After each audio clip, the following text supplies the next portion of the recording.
السلام علیکم دوستو، آج میں آپ کو ایک سچی اور سبق آموز کہانی سنانے جا رہا ہوں۔ یہ واقعہ حضرت داؤد علیہ السلام کے زمانے کا ہے۔ قرآن پاک میں اس قوم کا ذکر آیا ہے جنہیں اللہ تعالیٰ نے بندر بنا دیا تھا۔ لیکن سوال یہ ہے کہ آخر اس قوم نے ایسا کون سا بڑا گناہ کیا تھا؟ کیا وہ اللہ کے حکم کا مذاق اڑا رہے تھے؟ کیا وہ جان بوجھ کر اللہ کی نافرمانی کر رہے تھے؟ اور پھر ان پر اللہ کا عذاب کس طرح نازل ہوا؟ آئیے اس واقعے کو غور سے سنتے ہیں۔ حضرت داؤد علیہ السلام اللہ کے نبی بھی تھے اور بادشاہ بھی۔ آپ نہایت انصاف پسند، اللہ کے نیک بندے اور لوگوں کو سیدھا راستہ دکھانے والے تھے۔ آپ کی قوم میں کچھ لوگ ایک ایسے علاقے میں رہتے تھے جو سمندر کے کنارے آباد تھا۔ ان کا گزارا زیادہ تر مچھلیاں پکڑنے پر ہوتا تھا۔ اللہ تعالیٰ نے ان کا امتحان لینے کے لیے ان پر ایک حکم نازل فرمایا۔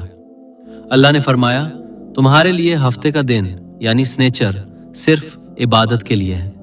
اس دن تم کوئی دنیاوی کام نہیں کرو گے اور مچھلی پکڑنا بھی منع ہے۔ لیکن وہاں ایک عجیب بات ہوتی تھی۔ ہفتے کے دن سمندر میں سب سے زیادہ مچھلیاں آتی تھیں اور باقی دنوں میں بہت کم۔ اب سوال یہ ہے کہ کیا وہ لوگ اللہ کے حکم کا لحاظ کرتے تھے یا انہوں نے اللہ کے حکم کو چالاکی سے توڑنے کی کوشش کی؟ وہ لوگ اللہ کے حکم کی کھلم کھلا نافرمانی نہیں کرتے تھے، بلکہ انہوں نے ایک چالاکی سوچی۔ انہوں نے کیا کیا؟ انہیں ہفتے کے دن سمندر کے کنارے جال لگا دیے تاکہ مچھلیاں ان جالوں میں پھنس جائیں۔ مگر وہ مچھلی نکالتے اتوار کے دن تھے اور کہتے کہ ہم نے تو ہفتے کے دن کوئی کام نہیں کیا۔ ظاہری طور پر تو وہ اللہ کے حکم کی خلاف ورزی نہیں کر رہے تھے، مگر دل میں وہ اللہ کو دھوکہ دینے کی کوشش کر رہے تھے۔ حالانکہ اللہ کے سامنے ہر چالاکی اور ہر نیت ظاہر ہوتی ہے۔ جب یہ گناہ عام ہو گیا تو اللہ کا عذاب بھی قریب آ گیا۔ کیا ہوا آگے؟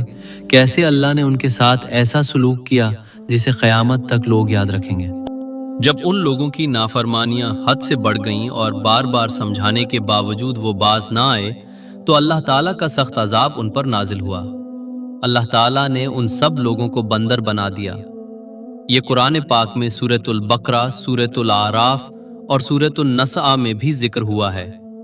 اللہ تعالیٰ نے فرمایا کہ تم ذلیل اور رسوا بندر بن جاؤ۔